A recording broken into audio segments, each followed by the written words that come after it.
O ministro da Economia, Paulo Guedes, fez uma apresentação durante o evento Boas Práticas e Desafios para a Implementação da Política de Desestatização do Governo Federal, organizado pela Controladoria Geral da União. O ministro explicou que a estrutura do Estado brasileiro foi moldada em um regime fechado e gera limitações para um regime democrático.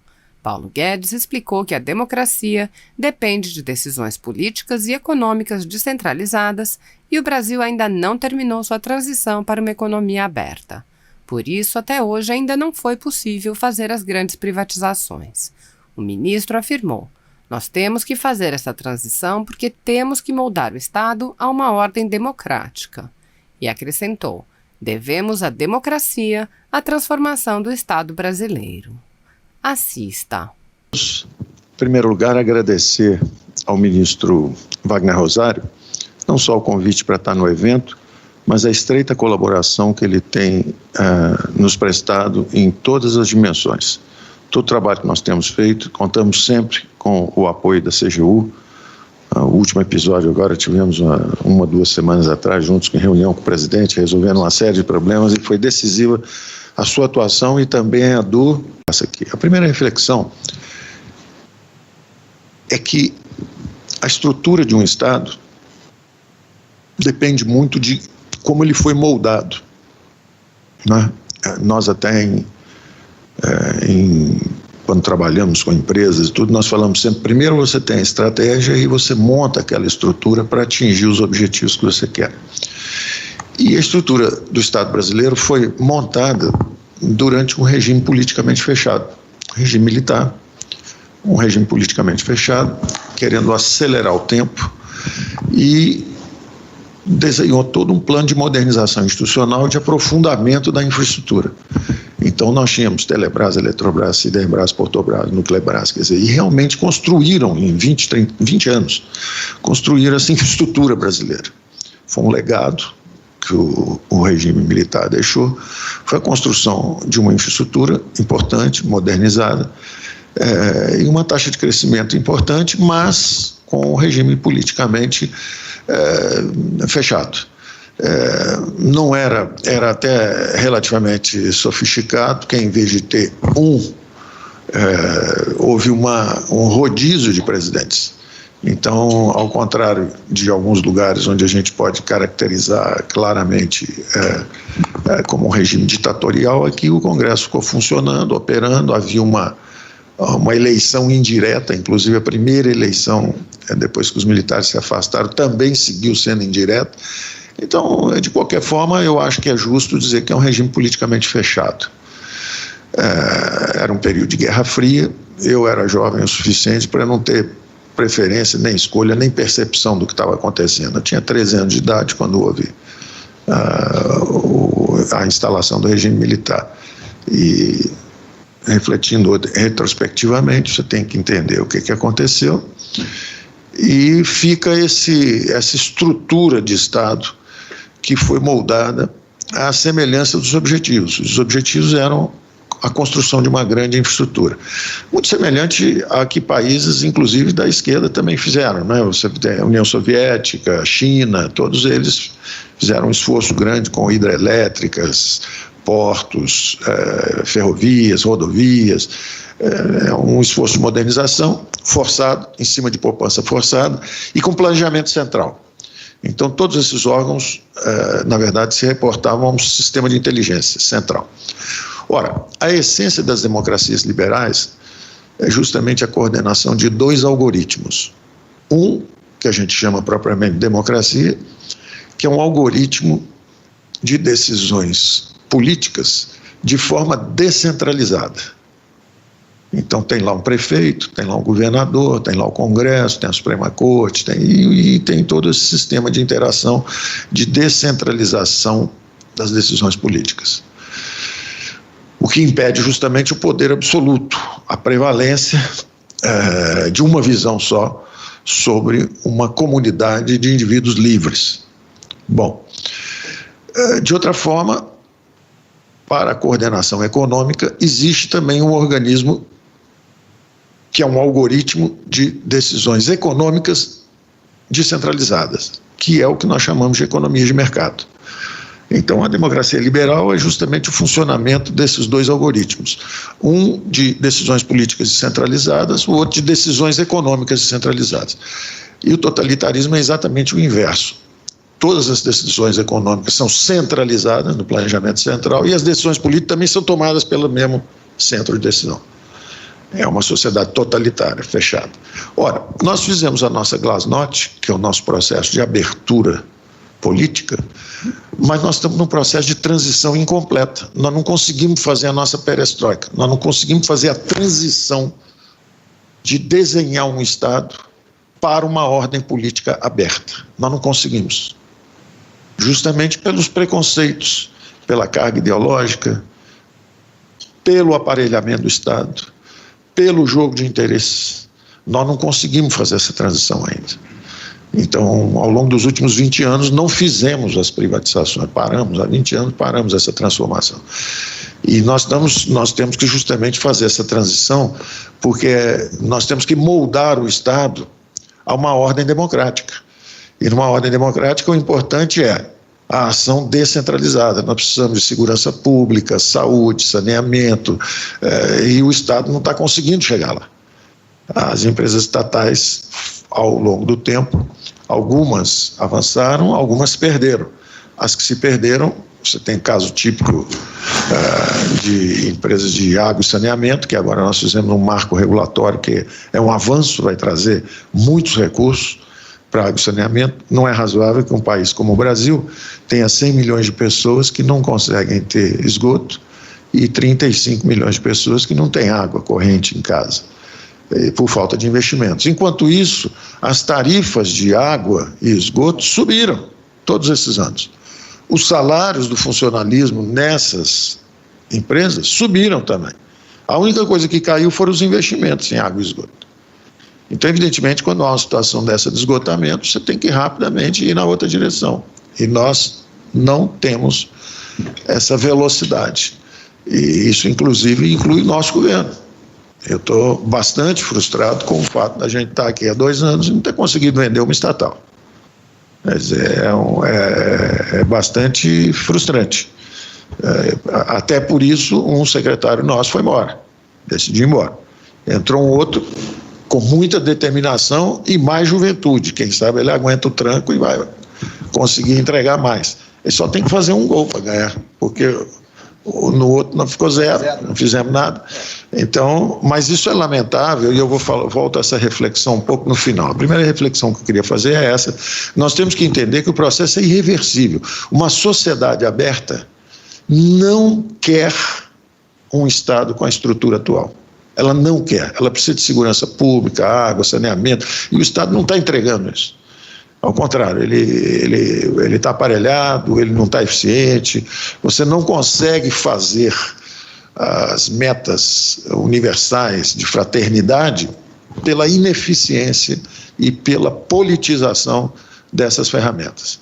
Então, nós temos que nos livrar disso, nós temos que despolitizar a água do povo brasileiro. Nós temos que despolitizar, por exemplo, nós acabamos de despolitizar a moeda, o Banco Central Autônomo, mas até então a moeda ainda estava politizada. Ainda tinha presidente que mandava baixar juro para ser reeleito, que mandava queimar reserva para ser reeleito. Então nós temos que despolitizar a moeda, despolitizar a água, nós temos que atender a população brasileira. Essa é a primeira reflexão. A segunda reflexão é sobre a China. Eu tenho estudado bastante o fenômeno chinês, né? Porque todo mundo diz, bom, como é que pode? Regimes totalitários falharam se as democracias estão com todos esses problemas que nós estamos vendo, né? Alguém é eleito e o outro candidato questiona se foi eleito ou não, vai para a Suprema Corte, o pau come o tempo inteiro, as pesquisas e a mídia dizem que um vai ganhar de 15% e o cara quase perde no final, aí o outro diz que tem uma fraude. Quer dizer, as democracias estão em transe. Há uma razão econômica para isso, na verdade, é que 3,7 bilhões de eurasianos entraram no mercado de trabalho. Quer dizer, as viúvas do socialismo, Rússia, China, Índia, leste europeu, entenderam que para sair da miséria tinham que vir para os mercados globais. E vieram. E quando eles vieram para os mercados globais, houve a maior redistribuição de renda da história.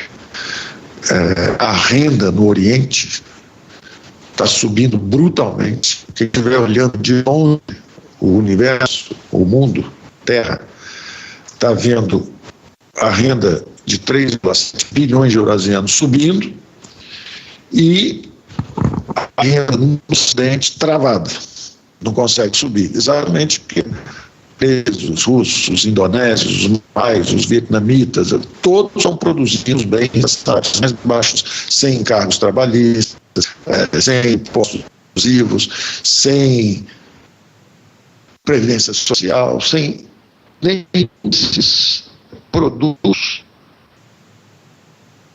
de um Ocidente já enriquecido. Então eles estão subindo e os outros estão sofrendo. E daí o desconforto da civilização ocidental. Aí o voto no Macron, aí o Brexit, aí o voto do Trump contra tudo isso, e começa essa inquietação do Ocidente, porque ele não está aguentando a competição. O lado de lá descobriu que o caminho da prosperidade é o mercado.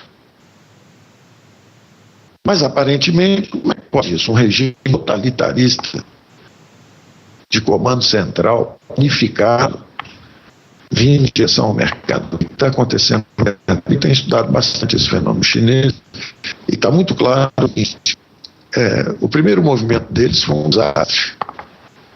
Lá atrás, quando tentaram realmente implementar o socialismo para valer, econômico. O resultado foi muita fome, muita miséria no campo, 20, 30 milhões de pessoas perderam as vidas.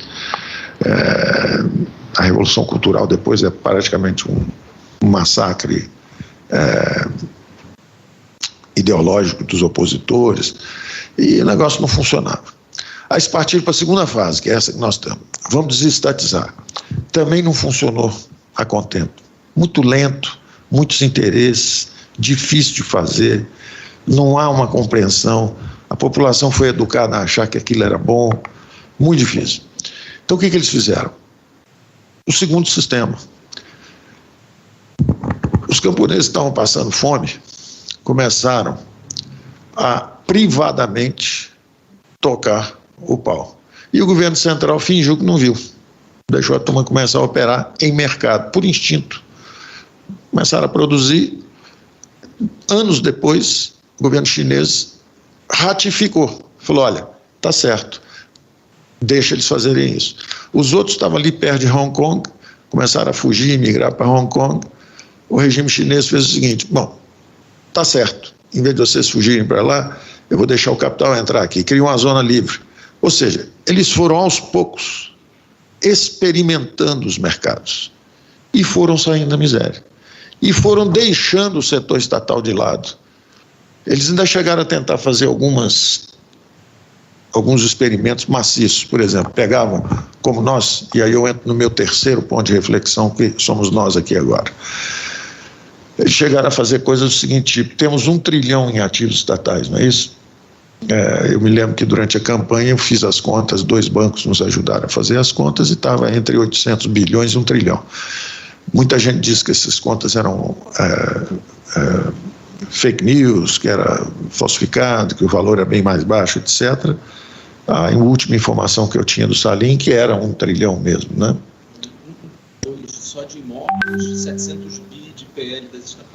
700 bi de PL estatais e 1,2 de imóveis. Ou seja, eu tinha aproximado que era 1 trilhão de imóveis, 1 trilhão de estatais. Ou seja, eu subestimei os imóveis e superestimei as estatais.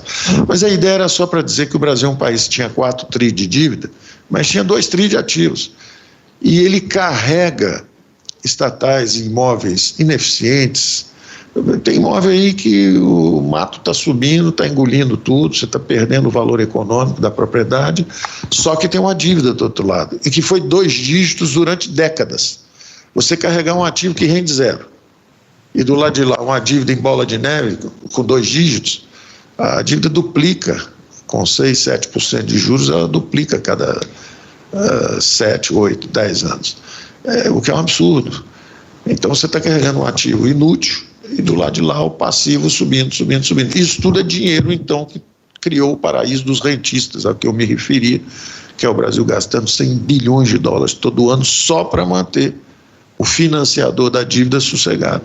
Senão há um período de combustão, um perigo de uma combustão instantânea. O Brasil pode ir para uma hiperinflação muito rápido, se não rolar a dívida satisfatoriamente.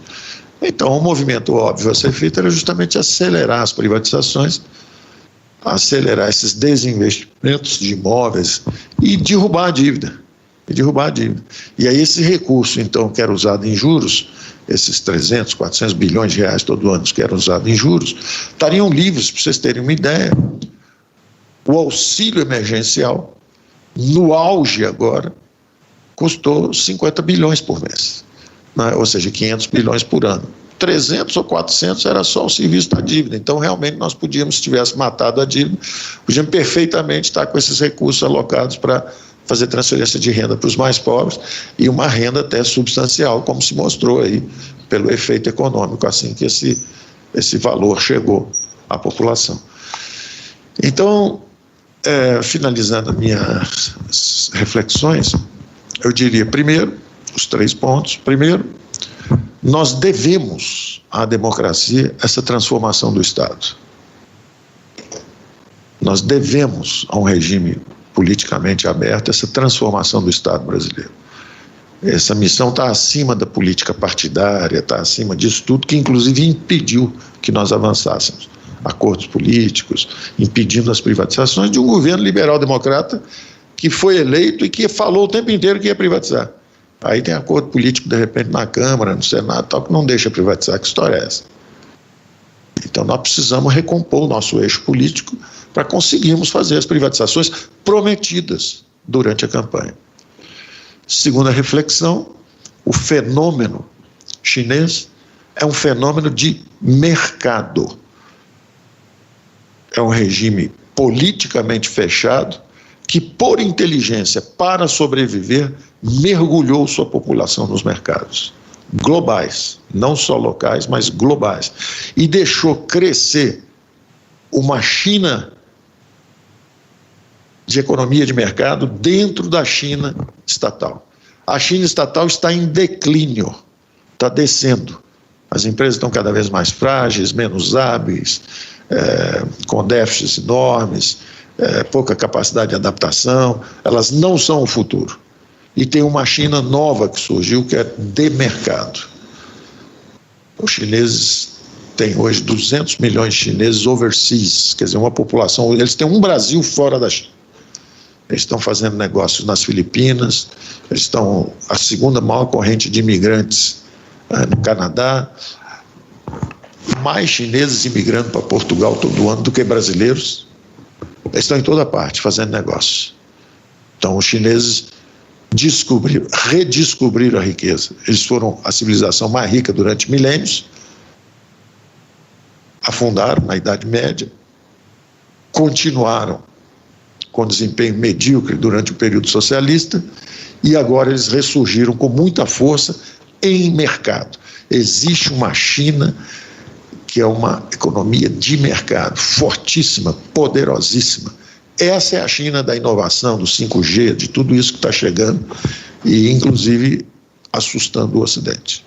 E a terceira reflexão é que nós temos que avançar com o nosso programa aqui. Então, tanto o BNDE, que é o braço operacional, como a Secretaria de Desestatização, que é o Diogo Macori, tem uma missão de acelerar isso. E o primeiro movimento já é a SEDAI, né? Então, aí é um caso típico de água e saneamento, empresa quebrada, povo sem água, sem esgoto, rolando uma dívida enorme, o Estado também em recuperação judicial, lá enfiado lá, o Estado está em intervenção, né? Responsabilidade, tem um recuperação fiscal, regime de recuperação fiscal, RRF, e com aquele ativo lá, um ativo que já poderia ter sido privatizado. Então, novamente agradecer ao nosso ministro Wagner Rosário, desejar boa sorte aí nos trabalhos e conte com a gente sempre que pudermos ajudar também. Muito obrigado.